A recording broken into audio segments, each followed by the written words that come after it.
I will put emphasis on decent because the rest of the cast was acting so bad that these guys just look good by default.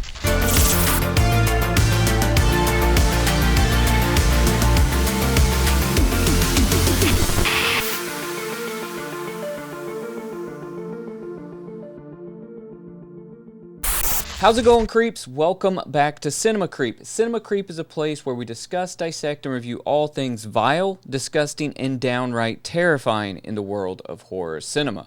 For some reason, the last movie I decided to watch in 2024 is a movie that I never wanted to see to begin with.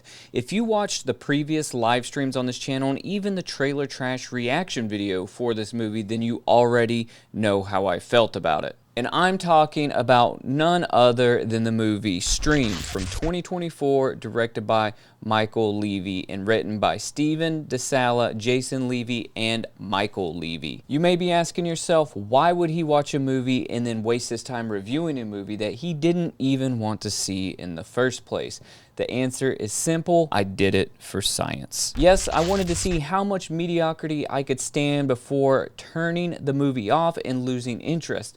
The results to this experiment are that I can take a surprisingly large amount of visual monotony, so I don't know if that's a good or a bad thing. And here's a funny side note. To prepare for this film, I took my phone to a different room and out of my reach to make sure that I could watch this shit show uninterrupted. Alright, so now that I've set the scene for you, let's get into the review. Stream follows the Keenan family's simple weekend getaway that truly turns into a vacation to die for, as four deranged killers playing a sadistic game lock down their hotel and compete for the most creative murders of all the guests. And I'm going to go ahead and say it, I think the main reason this movie drew any attention at all is because of its fully stacked cast of horror icons, because they were all mostly here. We have Jeffrey Combs, Danielle Harris, Bill Moseley, Tim Reed, Dee Wallace, Tony Todd, Tim Curry's voice, yes, Tim Curry's voice, David Howard Thornton, Felissa Rose. It's fucking bonkers. And that's a lot of horror history, and somehow the movie was still fucking awful. They really went all out to achieve supreme mediocrity. I mean, the entire premise of the movie felt so half-baked and nonsensical, as you have this underground stream where rich people watch killers stalk and murder victims. You know who did that better? Squid Game, the US government. Pretty much anybody with the same idea. The movie doesn't even really make an attempt at bringing attention to this plot point until like maybe 30 or 45 minutes into this fiasco. Then it is just glazed over. Stream is the name of the fucking movie, for fuck's sake. You figure this underground stream would have been a bigger story plot point. Also, that's a dumb-ass generic movie title if you ask me. Like, did you even try? 100%. 1000% written by AI. I will say, however, that there were a few decent performances, one from Jeffrey Combs and then two from the kids that play the Keenan kids. I will put emphasis on decent because the rest of the cast was acting so bad that these guys just look good by default. And it's not that any of these guys are bad actors per se, they just had shit material to work with. The performances all just felt so lifeless and boring. The whole fucking thing is like that and plagued with bad acting. The killers look goofy and non-menacing, and the funny thing about it is my 14-year-old son walked in the room during one of the kill scenes and he said, "Did they get those costumes at Spirit Halloween?" And I thought that was fucking hilarious because that's what it looks like. It looks like they put zero effort into the costuming of this film. The costumes are so poorly designed and really, really stupid looking. I bet Jeffrey Combs was even wearing his own suit. One of the biggest letdowns of the entire movie is how they allowed David Howard Thornton to play his character exactly like he would portray Art the Clown.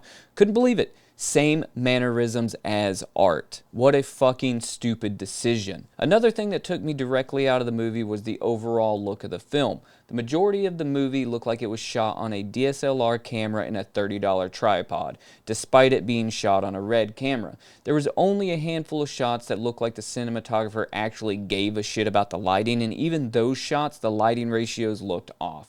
If the story isn't bad, at least attempt to polish the turd and make it look good. At the very least, at least throw some Michael Bay flares in there, or blow something up, or the atmosphere of the film felt less than generic, as the family pretty much runs up and down the same corridors of the hotel for 2 hours, with the interior of the hotel looking like nothing more than a Holiday Inn Express. Production couldn't have found a more boring location to shoot at.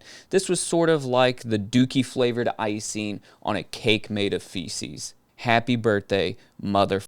The only redeemable thing about this entire film is Damien Leone's special effects work, and it is so much more advanced than the rest of the film that it doesn't fit in, and it also becomes a detriment to the movie, making it an even more tangled mess. We have too much money, but we don't know what the fuck we are doing. Damien Leone does an incredible job here on the special effects makeup though, as he always does. I wonder if he lost a bet or owed someone a favor, and that's why he got involved with this film.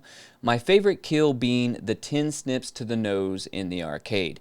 Leone, I know I say it time and time again, you are sick, and I absolutely love it. This movie reminds me of those videos you see online of church bands where no one knows what they're doing except the drummer.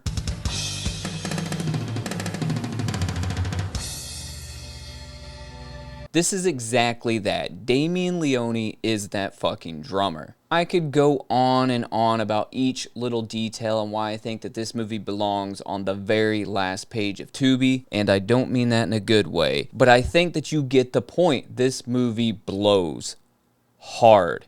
And because of that, I'm going to rate it 1.5 out of 5 creeps. The team behind this movie has also been behind the Terrifier movies, so it's not like they don't know how to make a movie. The difference there is, again, the Terrifier movies are all Damien Leone's ideas. The Stream team tried to bring their own visions to life, riding on the popularity of Terrifier and Leone's name. It just shows money doesn't buy talent or artistic vision. You can't just throw a dream team of horror actors at a shitty script and expect it to magically turn into a horror masterpiece. It just isn't going to work. That's it. That's my review for what I would consider my most hated movie of 2024. And the only win here is that everything I watch in the coming month will look so much better after having seen Stream. This one is a hard pass for me, and if I was you, I would not waste my time or my money, whether it's $5 or $2, or if you are just watching it for free. With that said, don't forget to let me know how many creeps you would rate Stream down in the comments, and let me know what your most hated horror film of last year is down in the comments below. Also, don't forget to check out the description for cool ways to help support the Cinema Creep channel. Last but not least, don't be a chud and like the video if you liked it, and don't forget to subscribe so you don't miss any more killer content from Cinema Creep. And as always, stay creepy, and I will see you on the next one. But for real, don't watch this fucking movie. It blows. Big time. It sucks. It really, really sucks. How can you have that type of budget, that many horror icons, and the movie still suck? You got fucking Candyman. You got Candyman. You got Herbert West, Dr. Herbert West. Right? You've got Danielle Harris. Right? You've got motherfucking Bill Moseley.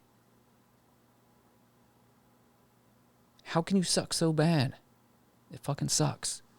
Stay creepy. It's fucking stupid. What am I talking about? God damn it.